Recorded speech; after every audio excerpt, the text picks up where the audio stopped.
So part of getting your vehicle ready for a long trip, especially if it's one that you don't drive very much, is getting it out on the road. You want to listen for any noises, any kind of rattling or stuff like that, because that's going to tell you that there might be something wrong in either the suspension or the steering. So you want to get it out on the road, you want to drive it, you want to do some curves with it, things like that, to make sure that if you do have a noise, you can get it into the shop and find out if it's a good or bad noise.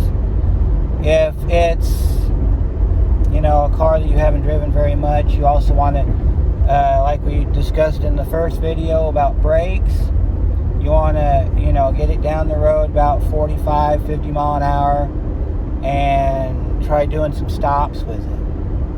If you hear any squeaking noises or anything that's grinding, get it into the shop, get it looked at, make sure that it's nothing that's going to cause a problem later on. Now, we're in my 06 Ford Focus that we've been doing this series on, and it gets driven about once a week.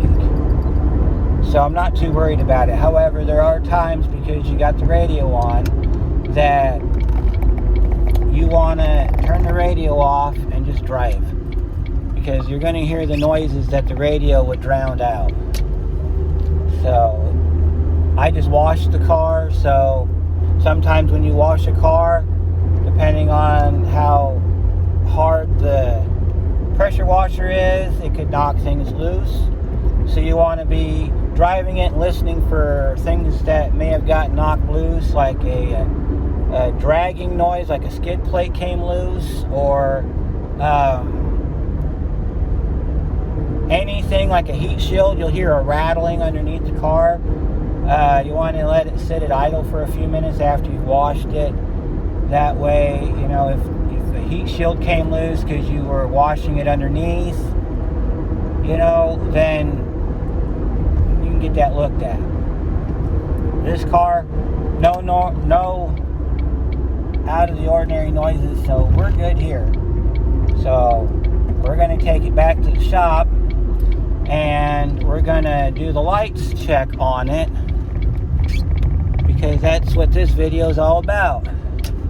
So stay tuned, we'll be right back. Welcome to the third and final video in our Getting Your Car Ready for Vacation series. Today we're going to talk about your electrical, your lights. They are important. You also want to, we're also going to talk about your mirrors and everything. So we got a lot to cover.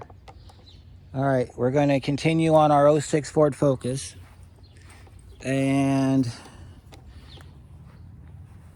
you want to check your headlights. It's going to be a little hard to see because it is like the middle of the day here, but we're going to try our best. All right, now, some cars, they have fog lights. They sit down in the bumpers. Those are great. They're not necessary, but you want to check all your lights. The reason you want to check your lights is because if you got a light out, you want to get it fixed, even if it's something small. Now, on some cars, like our Grand Am over here, the headlights are what they call daytime running lights. So what that means is that when you put it in a forward or reverse gear, the headlights come on at low beam, at a reduced power. And then when you put it in park or neutral, they go out. This car in particular, all of the lights come on.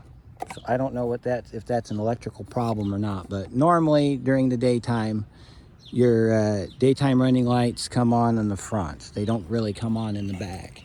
Now, this car has a sun load sensor. Sits in the top of the dashboard. You can see it right there. That little dot right there by the vent. That's your sun load sensor. That's what tells the system whether it's day or night. Because at night, it turns on all your lights. It's a feature that GM had for a long time. So if you have a GM and you wonder why your lights just come on at random, that's probably why it's set to automatic. Now, Ford, they have a similar system, but none of our vehicles here have it. So when you check your lights, you want to check your high beams and low beams. We'll talk about how you use those in a minute. So this car, you have to have the key turned on because it's a safety feature to keep you from running your battery dead in the event you forget to turn your lights off at the end of the night. So you got to have your key turned on.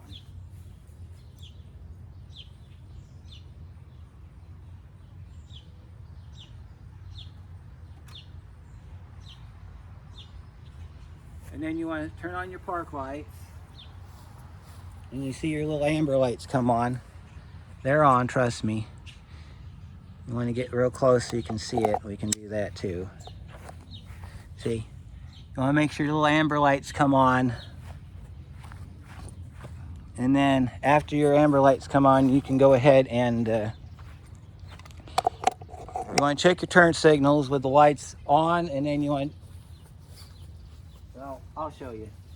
We're going to do left turn signal. You want to make sure it's nice and bright, like that. Now I'm going to show you the difference here in just a minute. And we're going to check the back. You want to check your corner light. That one's flashing. You can see it flashing there. You want to check the back. Make sure your lights in the back are blinking. That one is. That one won't blink because we don't have that one turned on. And then after you do that one, you want to hit your right turn signal. We'll check that side. You want to make sure your lights are blinking. See, this one's blinking really good because you can see it better because it's in the shade. And you see that one right there is blinking good too.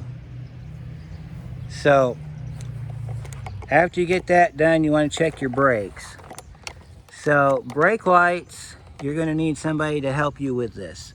So what we'll do, before we do the brakes, you want to check your hazard lights because they're on a separate circuit in most newer cars. If you have an older car like pre-2000, they're on the same circuit as the brakes. So if you have a single filament system like this car and you hit the brakes with the four-ways on, they're also called four-ways, then your turn signals inside the car will go steady, and that's an indicator of whether or not you got a bad bulb, because if a bulb goes bad on one of those vehicles, the light won't come on for your turn signal. So you got to check your brakes. You want to just go ahead and have somebody stand in the back, and you want to step on the brake. You don't need your marker lights are not necessary for that part. But what you want to do is you want to have somebody watch the back, top one, the two sides, okay?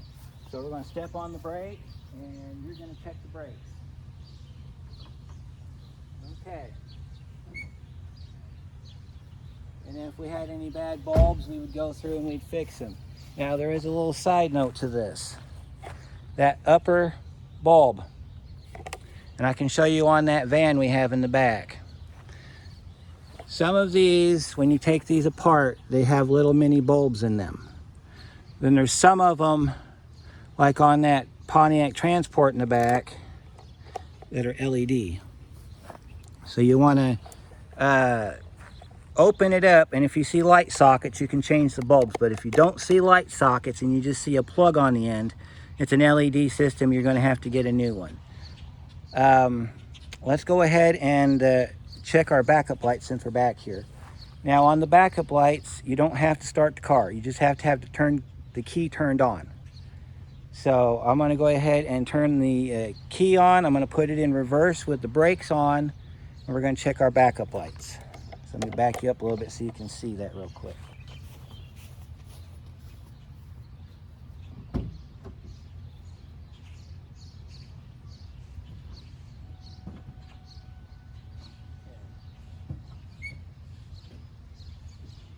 All right, and that checks your backup lights. Another light you want to check while you're in the back and you got your lights on is your license plate light. Almost every state has a license plate light law. You want to look up in here, make sure that your bulbs are good, okay? A little hard to show that on the camera here because of but you can see my lights right there. If you got a light out, you need to replace it. They're usually pretty simple to do, but if you have any questions about it or anything, any shop can do them for you. And they usually don't charge a whole lot unless they're tearing panels off. So let's check your headlights. So to check your headlights, I prefer that it was a little darker for this, but maybe you can see them. We're gonna try it. All right, just turn your headlights on. All right, you can see your headlights. Okay, so this is low beam. You're gonna flick it once for high beam.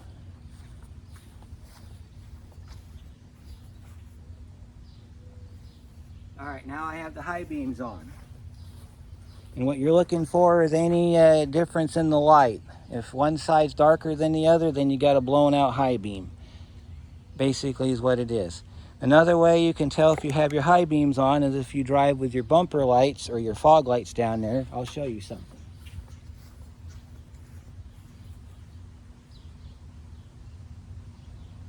When you're in low beam, they'll work, okay? This gives you added light as you're going down the road. If you turn your high beams on, they go out. See that? I got my high beams on, they went out. So that's a good way to tell if you have your high beams on. Also, I'll show you this neat little indicator on your dashboard.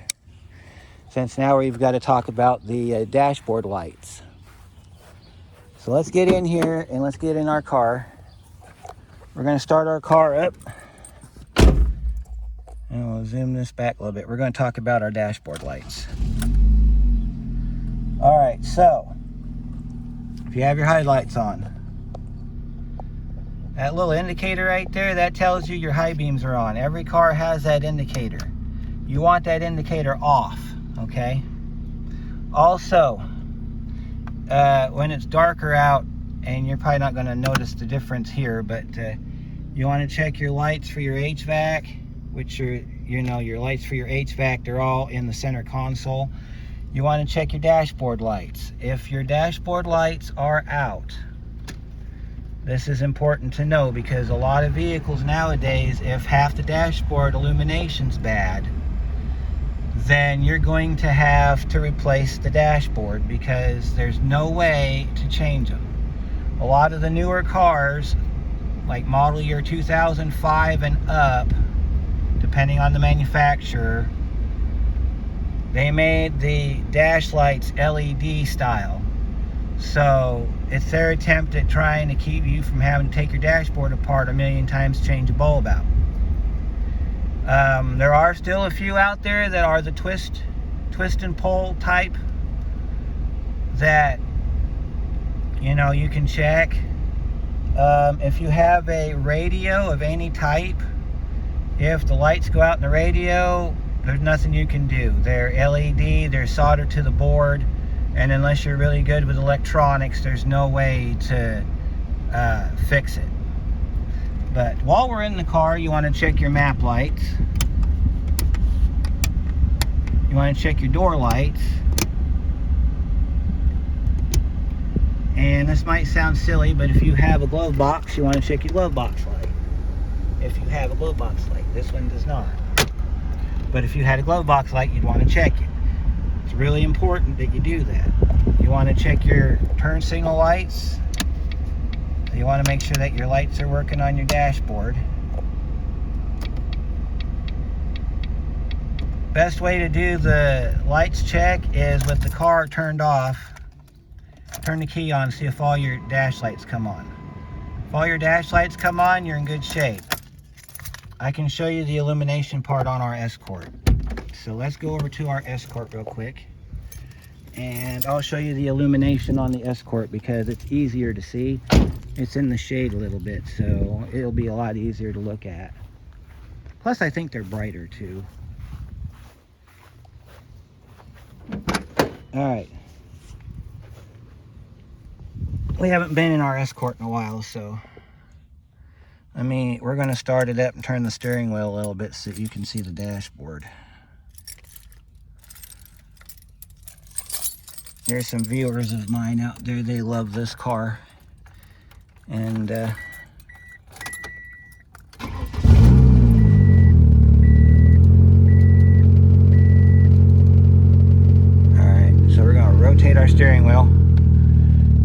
be our dashboard. All right. Take our key out. All right, so if you turn on our, yep, you can see our lights are on because I got the door open. You can see how it's a little bit green, and then I take it off and then the green goes away. It's really prevalent down here on the, you can kind of see it down here. You can see how that's lit up around the defroster button. Then you take that apart like that. So on an older car like this, you've got your dome light up here. You got to check it. Usually the one in this car has been working pretty good, so I don't have to worry about it too much. This car is like the Focus, where it's got the dual element system in it. So this one has a dedicated turn signal, so you want to check those. If your car is a northern car and you have the issue that I have, where the screws on my lights are non-existent as far as trying to get a screwdriver on them, then there might be a way you can get at it from inside the hatch door. If you have a station wagon, if you have a well, let me see, if you have a sedan like this Pontiac right here, I think you can get to it. Depends, because a lot of them you can't get at it from the trunk. Some of these you can get at it from under the bumper. So let's look at this Pontiac real quick. Oh, see, this one's got your 2 screws in the top of it, which is what most of them are. And it looks like you have to take that apart in order to get the bulb out. So it just depends on your vehicle. So, but let's see, last words before we end this thing. All right, let me see. Drivability is important. You got to drive your car, especially if it's one that you don't drive a lot. Don't drive with your high beams on.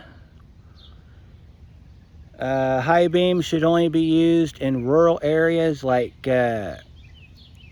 back roads, stuff like that, where it's hard to see. Don't use them on the highway or inside of a town.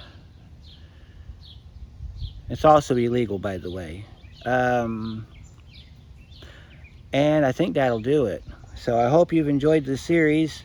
If you have any questions or comments, leave them down below and I'll try to get to you as best I can.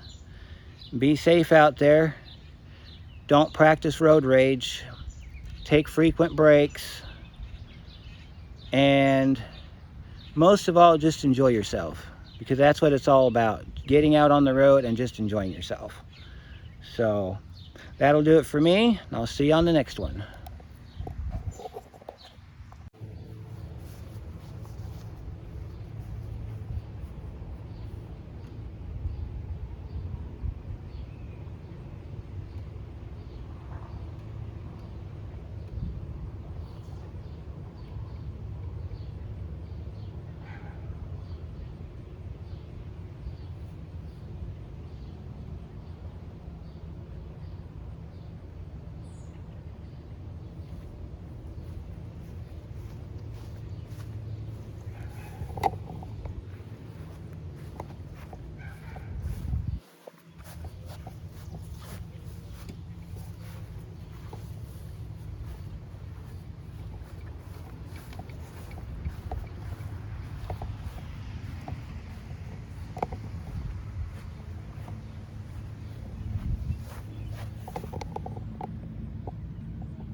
Still can't see the dash lights very well, but you get the idea.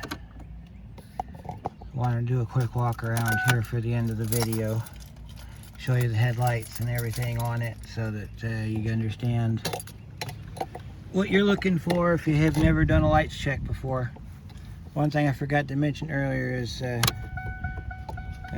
that's going to be your, that right there is if you leave your headlights on. You always want to check this switch over here, especially on Fords, because these things, they'll burn out and then you won't know what your settings are in the dark. So this here is a composite unit. The one that I have on my Ranger over there is a mini bulb unit, so depending on your vehicle, always check that stuff out. When you're doing your electrical, if you have a button like this for your trunk lock, you want to always make sure that's working. So, all right, happy motoring, everybody.